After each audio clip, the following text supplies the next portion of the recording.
So, needles. What needles do you stitch with? So, if you're looking around at home for some needles, probably the ones you'll come across, you might have one of those little sewing kits that you get in like Christmas crackers or hotel rooms and things like that, and you will find some little sewing needles like this.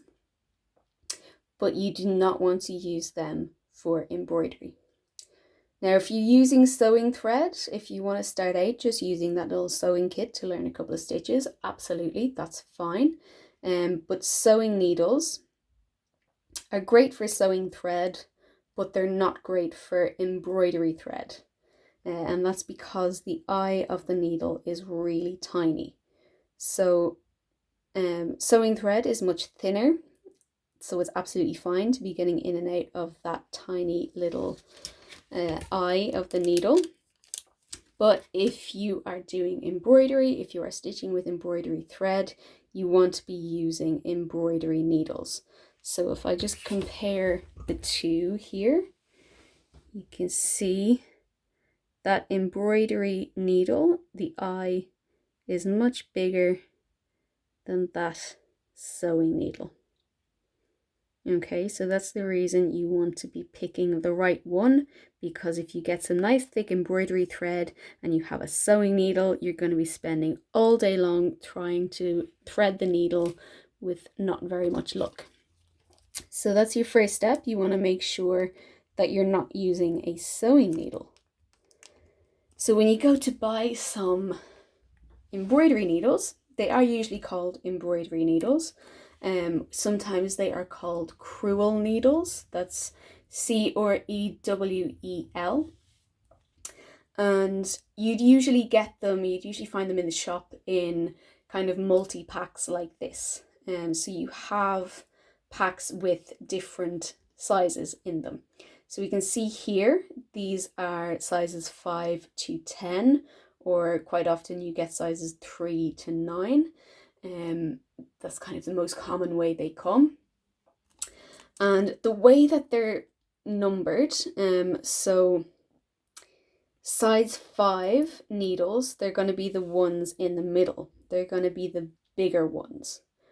Size 10s, they're going to be the ones on the outside. They're the smaller ones. So with needles, and with a lot of threads as well, the larger the number, the smaller they'll be. Okay, so size 10 are going to be the smallest, and you're going to go from 9, 8, 7, 6, all the way up to 5 being the biggest ones in this pack. All right, just to confuse you, I'm not really sure why it is, but it is. So that's how you pick out some embroidery needles.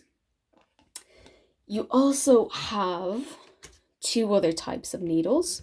So you can see these size 5. You would also get kind of size 3. Size 3 is really the biggest embroidery needles that I've seen available. Very difficult to get anything bigger than that in an embroidery needle. But you also have something called chenille needles. And that's like these guys here. So you can see they're quite like embroidery needles, but they're just a little bit bigger again. Okay, so these are both chenille needles. They're just different sizes. So again, same as before, the bigger the number, the smaller the needle. So this one here, that's a size 24 chenille needle. This one here is a size 18 chenille needle. Okay, so they're both chenille. They both have that nice big eye, and that's them. The other thing that you have that you'll come across quite often is a tapestry needle, which looks an awful lot like the chenille needle. Okay, so it's very easy to get them mixed up. The main difference is that the tapestry needle is more blunt than the chenille needle. Okay, So the chenille needle has a sharp point and the tapestry needle has a blunt rounded point. Okay, so that's the big difference. Otherwise, they look quite similar and the sizes are pretty much the same. They're sized in the same way. So how do you decide which needle you're going to use? So we'll discount our sewing needle, first of all, get that out of the way. Tapestry needles, the blunt ones, you would pretty much only use them for things like cross stitch or black work or canvas work, where you're using a fabric that basically already has holes in it. Okay? So you don't need to be piercing the fabric. You don't need a nice sharp point to be piercing the fabric. You can use a blunt point.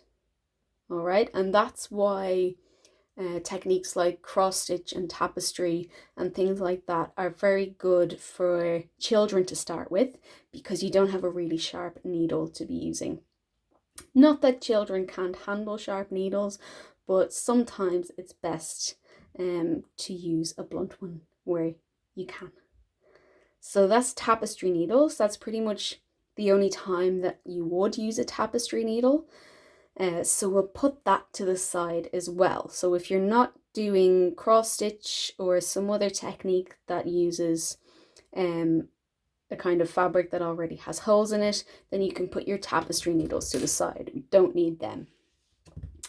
So now, what do I use between embroidery and chenille needles?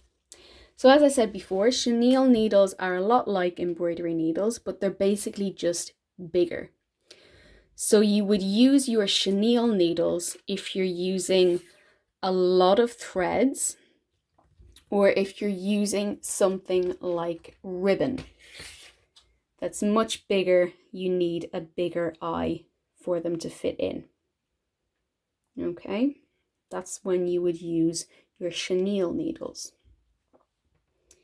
So say we're using normal embroidery floss, 3 or 4 strands. We're going to be using embroidery needles. But how do I know which size to use? I mean, there's 5 different sizes in this pack. So when you're, so basically, your needle has 2 main jobs. First of all, it holds your thread. So you need to make sure that the eye is big enough to hold the amount of thread that you're using. Second of all, it makes a path in the fabric for your thread to travel through. Okay, that's the other job that your needle has. So if you're using a needle that is too small, you're going to find it harder to pull your thread through the fabric, and you're going to get a lot of friction on that thread where it's in the eye of the needle, because the needle isn't making a hole big enough for it. It's going to kind of struggle through at that point where it meets the fabric. So you're going to get a lot of friction on that. Your thread is going to break an awful lot easier. So that's if you're using a needle that is too small. If you're using a needle that is too big, you're creating a hole in the fabric that's bigger than the thread, and your thread isn't going to sit in the fabric properly. Okay? They're very minuscule differences, so I wouldn't worry about it too much. It's a little bit of trial and error, but there is the difference, okay? So generally, this is a very general guide. If you are using stranded cotton, normal stranded cotton, I would say 1 to 2 threads in size 10, size 9. I would say 3 threads in size 8, 3 to 4 threads in size 7. Again, 3 or 4 threads in size 6. Size 5, I would say 4 or 5 threads. Size 3, I don't have them here, but size 3 you would be looking at maybe 6 threads, or if you're using all 6 threads, I also like to use a small chenille needle, so a size 24, maybe 22.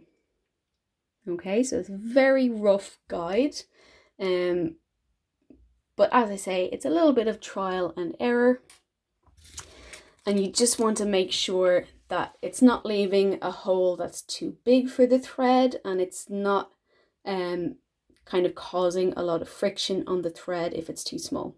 Okay, so that's the basic of how to pick the right needle. If you're wondering how to thread the needle, I will do a separate video on that. There's a couple of little tricks you can use, so look forward to a second video on that. But yeah, I hope that was helpful. I know it can be a little bit confusing to try and figure out which needles to use. To be honest, the best way to kind of figure it out is just trial and error. If it's not working, try a different needle. Simple as that. So I hope that was helpful. If you have any questions, just let me know. I'll try my best to answer them, but I hope I covered as much as I could.